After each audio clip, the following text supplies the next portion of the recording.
তোমরা মা ও মেয়ে অনেক পরিশ্রম করে এই ঘাসের বাড়িটি বানিয়েছ, তাই তোমাদের পরিশ্রম কখনোই বৃথা যাবে না। এই ঘাসের বাড়িতে তোমরা জাদুকরি অনেক খাবার, অনেক ধনরতন পেয়ে যাবে।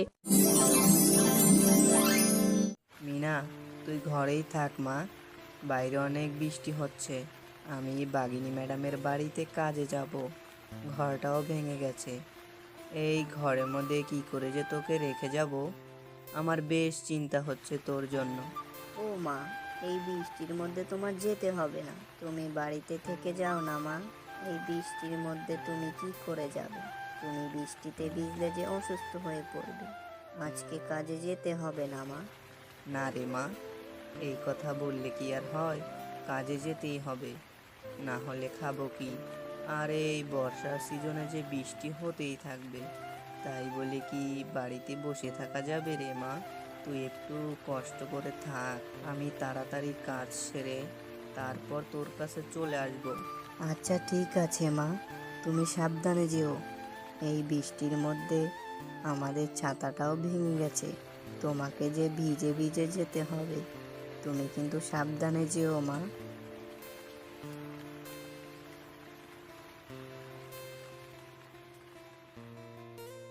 এরপরে শেফা শিয়ালিনী ভিজে ভিজে বাঘিনীর বাড়িতে কাজে চলে যায়।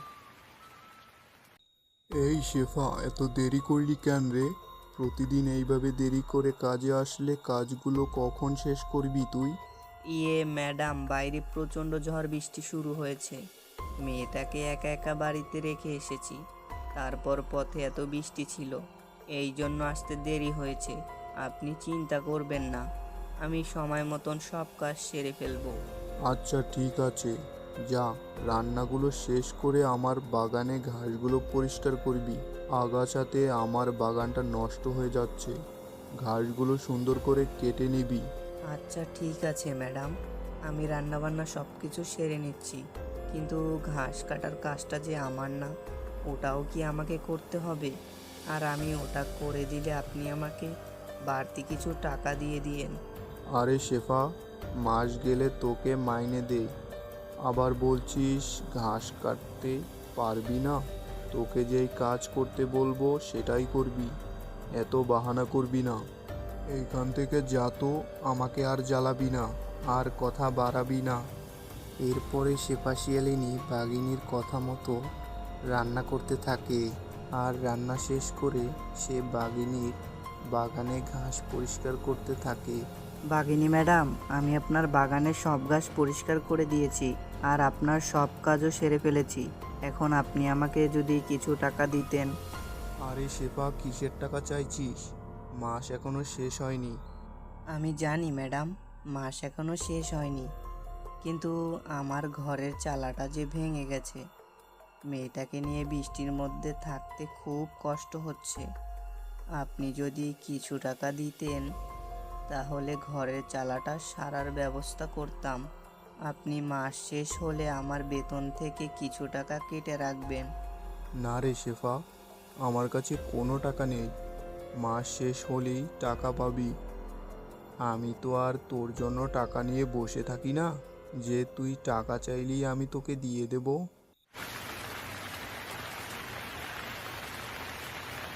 বাইরে যে এখনো অনেক বৃষ্টি হচ্ছে, মা যে কখন আসবে।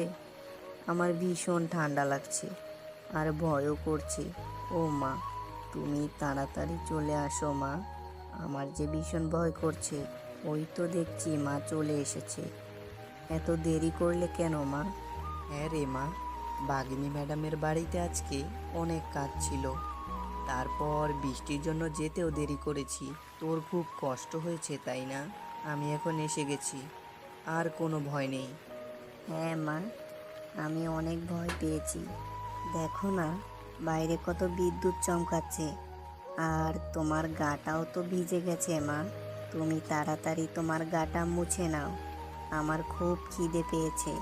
আমার লক্ষ্মী মেয়েটা, আমার কত খেয়াল রাখিস। তোকে আমার একা রেখে যেতে খুব কষ্ট হয় রে মা, কিন্তু কি করব বল? যদি কাজে না যাই, তাহলে তো মা ও মেয়ের না খেয়ে মরতে হবে। আচ্ছা মা, ঠিক আছে, চলো চলো, আমরা খেয়ে দিয়ে ঘুমিয়ে পড়ি।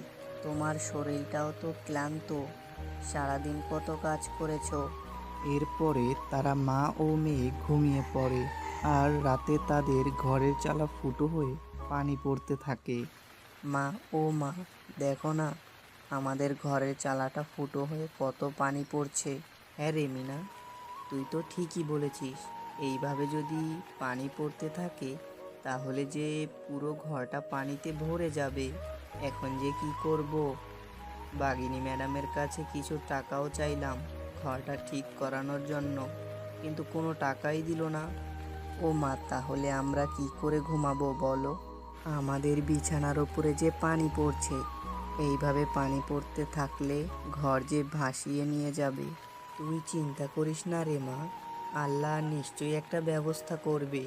একটু কষ্ট করে আজকের রাতটা ঘুমিয়ে যা, কালকে কিছু একটা ব্যবস্থা করে নেব।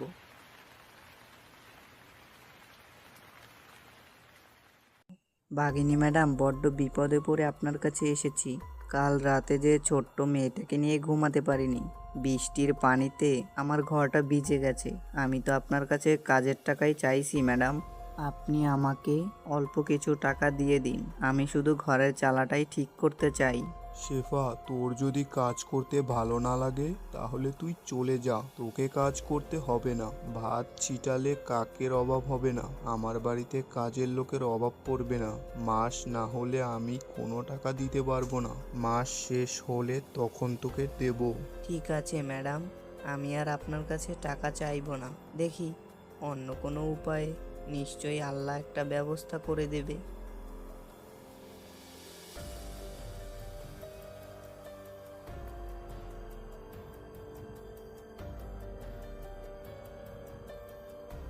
বাঘিনী ম্যাডামের এই বাগানটা কত সুন্দর, আর কতগুলো ঘাসও জড়ো হয়ে আছে। এই ফুল আর ঘাসগুলো দিয়ে কি তাহলে আমি কিছু একটা করতে পারবো? হ্যাঁ, আমাকে কিছু একটা করতেই হবে। এইখান থেকে ঘাসগুলোকে নিয়ে আমার ঘরের চালাটা মেরামত করব। যদি আমার মেয়েটাকে নিয়ে ভালো করে রাতে ঘুমাতেই না পারি তাহলে যে মেয়েটা অসুস্থ হয়ে পড়বে। এরপরে শেফা শিয়ালিনী কিছু ঘাস নিয়ে তার বাড়িতে চলে যায়।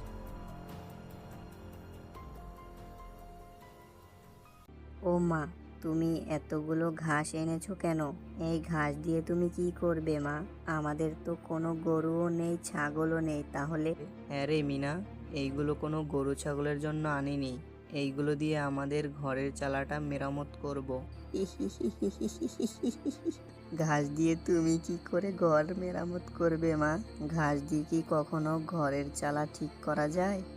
আচ্ছা ঠিক আছে, তুমি তাহলে সুন্দর করে আমাদের ঘরের চালাটা ঠিক করে দাও দেখি। এরপরে শেফা শিয়ালিনী সেই ঘাস ফুলগুলো দিয়ে ঘরটা মেরামত করতে থাকে। এইভাবে সে অনেক সুন্দর একটা ঘাসের বাড়ি বানিয়ে ফেলে। ও মা, দেখো দেখো, তোমার বানানো এই ঘাসের বাড়িটা কত সুন্দর, মনে হচ্ছে এক কাল্পনিক রাজপ্রাসাদ। এত সুন্দর বাড়ি আমি কোনোদিনও দেখিনি। হ্যাঁ রে মিনা, তুই ঠিকই বলেছিস। তোর পছন্দ হয়েছে? তাহলে তো ভালোই। আমাদের মা ও মেয়ের জন্য এইটা একটা রাজপ্রাসাদ রে মা। এখন থেকে আমাদের মা ও মেয়েকে আর বৃষ্টির মধ্যে ভিজে ভিজে রাত পার করতে হবে না। তোমরা মা ও মেয়ে অনেক পরিশ্রম করে এই ঘাসের বাড়িটি বানিয়েছো, তাই তোমাদের পরিশ্রম কখনোই বৃথা যাবে না। এই ঘাসের বাড়িতে তোমরা জাদুকরি অনেক খাবার, অনেক ধনরত্ন পেয়ে যাবে। তোমাদের আর কখনো কোনো অভাব থাকবে না, তোমাদের আর অন্যের বাড়িতে কাজও করতে হবে না। আরে, এই গাছের বাড়িটা তো দেখছি কথা বলছে। এইটা কি তাহলে জাদুর ঘাসের বাড়ি হয়ে গেল? তাহলে তো ভালোই হয়েছে, নিশ্চয়ই আল্লাহ আমাদের ওপর দয়া করেছে। আমাদের মা ও মেয়েকে আর কষ্ট করতে হবে না।